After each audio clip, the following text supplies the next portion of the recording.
3, 2, 1.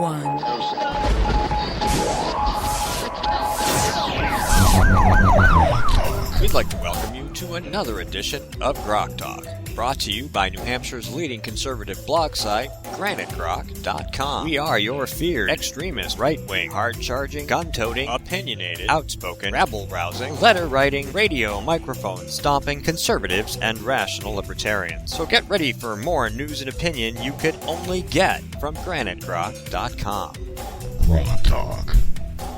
Hey, how you doing? Good. How are you guys doing today? Great. Yeah, Matt Mayberry called out sick, so we figured we'd call you, and thank you very much for volunteering to fill in with the space. Oh, I'm glad. It's been a busy week anyway, so why not have a chance to celebrate the end of it with you guys? Well, we appreciate that very much. So you had I just talked to you about this, a school event, some kind of school choice event thing just happened. Absolutely. We every year we partner with the Milton Friedman Foundation for Educational Choice, and we have Friedman Legacy Day. It celebrates the anniversary of the birth of the great economist, Professor Milton Friedman, and his legacy, his foundation with Milton and his wife Rose, was to create a foundation to help promote educational choice. They were actively involved with the creation of the Educational Choice Scholarships back in 2012 that are helping students and parents right now. And so each year we get together, and we had an event yesterday at the Barley House in Concord. I thought it was interesting because of course Friedman said you couldn't have a free lunch, so we gave away a free lunch just to spite Milton on his birthday. And it was a great event. We had people who are familiar with your listeners, folks like Kate Baker, Kathy Lauer-Rago, Michelle Lavelle speak, but more importantly, we also had children who are benefiting and who are students, as well as parents who benefited from these educational choice initiatives, like charter schools, like education choice scholarships. We're really getting a new opportunity and a new lease on life.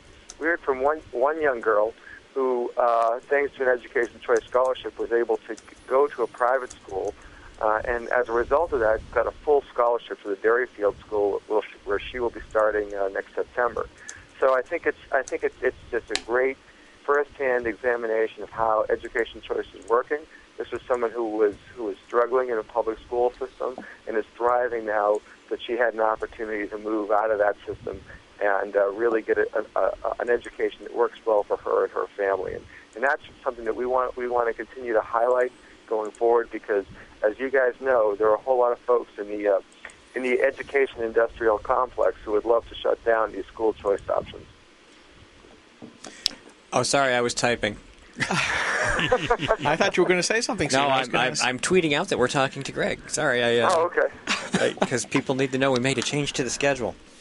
All right, so And school choice is a great thing, and Rose and Milton Friedman indeed have been champions for a long time. But Steve, you had a question. Go for it. I didn't actually, but I do now. I did. Oh, too. go ahead. Yeah. Go ahead. So the question is even though having the dinner raises the awareness of something like this, and certainly coming on with us certainly helps out as well. The question is, how much do you think that impact you're going to make with this? And we've already seen how much Governor Hassan is in league with her NEA-AFT folks that fund her and vote for her. You know, she's not in league, more like a toady. She certainly vetoed several bills that would have given parents more choice, and that's really the point I'm trying to get to. When did parents lose the choice of what what education their kids are going to receive, and why is it that Governor Hassan is so unwilling to give up that governmental control? Although people might look at me and say, "Well, that was a bad question. We already know why." Well, first of all, I want to clarify, just so anyone wasn't listening closely, it's AFT, not AFP. He is in Tom. Yeah, he said the American Federation of Teachers, not Americans for Prosperity. Absolutely. Yes. I just want to clarify that right out of the gate, just in case there's any confusion among your listenership. No, I think that if you look at the amount of money that the teachers union spent getting Governor Hassan elected in 2012, I think that should answer any question that any of us have, right? The teachers union work hard to elect people. We're going to make sure that there's more dollars and more control given over to the traditional form of education, even when it's failing the students who are trying to work hard to thrive in that environment. And our perspective is, listen, it's not about the schools.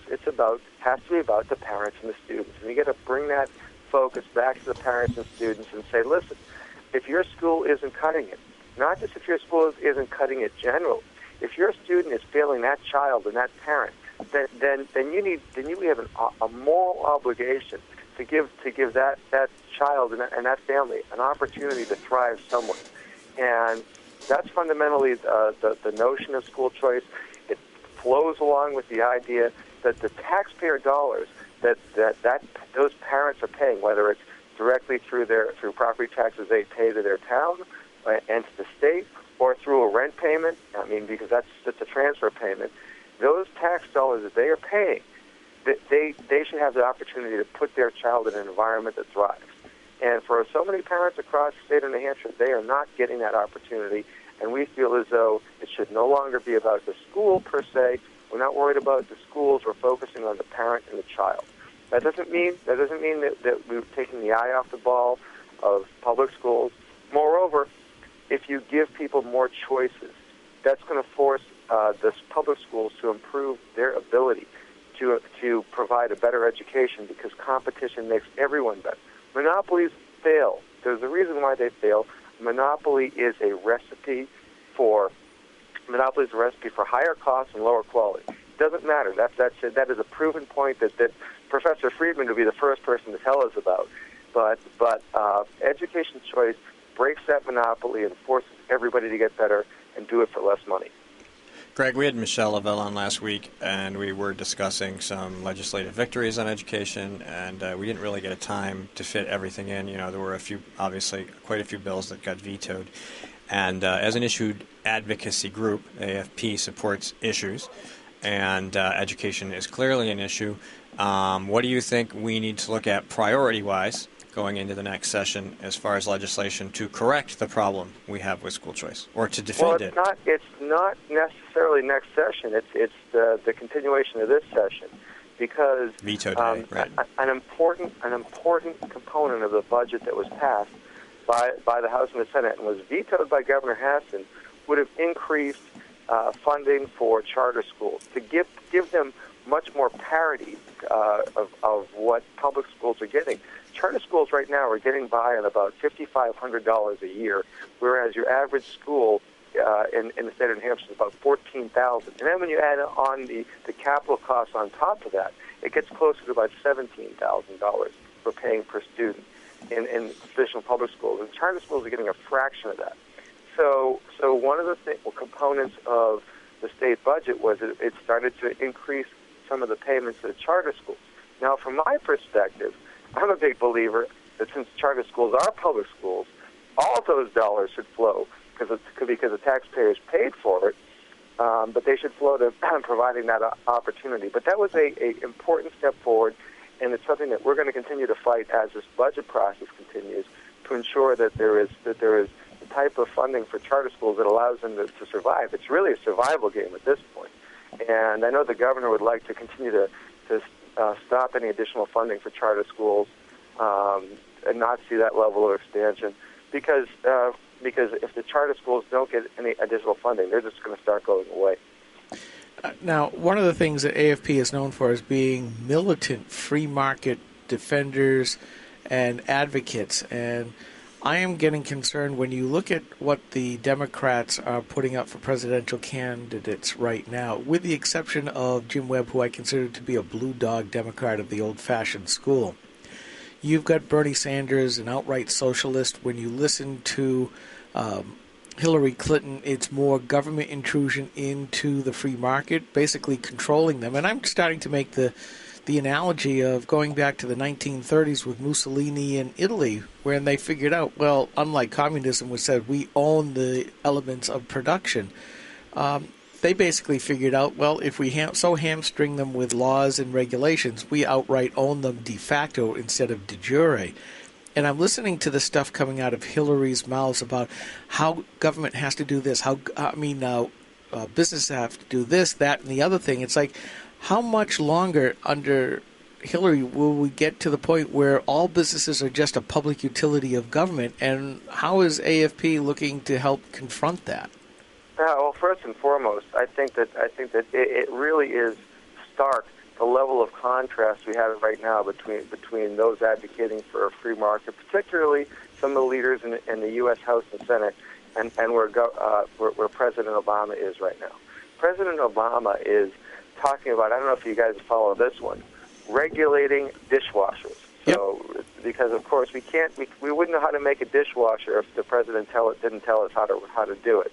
So it's getting to that point where there's just an absurd and ridiculous level of regulation, which is ultimately undermining our ability to grow our economy. So I mean, AFP is going to first and foremost continue our fight to fight each and every one of these, whether it's the what they call the WOTUS rules, the Waters of the United States rules, where if you dig a ditch and it has rainwater in it for 10 days a year, it's now protected by federal regulation. I mean, just patently absurd notions that fundamentally undermine our ability to have, A, our property rights, and B, our opportunities to advance innovation in the free market. And frankly, make everything much more expensive. Just make everything much more expensive so that our overall quality of life starts to drop. So, and that's one of the things, by the way, I'm going to go off topic a little bit here. One of the things people talk about is the president will talk about, well, the economy is improving, That's true. The economy is improving incrementally, not as fast as it should or could, largely because of these taxes and regulations. But the people on the street aren't seeing the benefit of that.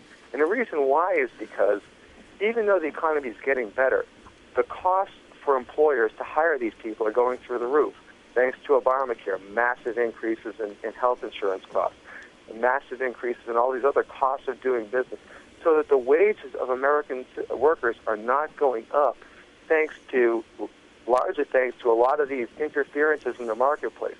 So what we're seeing is Americans feeling trapped and hopeless, and that's part of the reason why you're seeing a lot of these reactions. Now, you raised some of the presidential candidates. I got to tell you, Hillary Clinton has to be feeling pretty good with someone like Bernie Sanders on the ticket. So Bernie Sanders goes out and talks about a $15 an hour minimum wage. So now Hillary Clinton can come out and talk about a $12 an hour minimum wage, something that is economically a disaster, and yet somehow seem reasonable in contrast. Isn't it kind of ironic if you think about it? But no, the bottom line is you have to fight these policies one at a time, and moreover, start to educate people about how this is doing severe damage to their ability to see an increase in their paycheck. Greg, we're going to take a quick break. Stay on the line. We will be right back with Greg Moore. Rock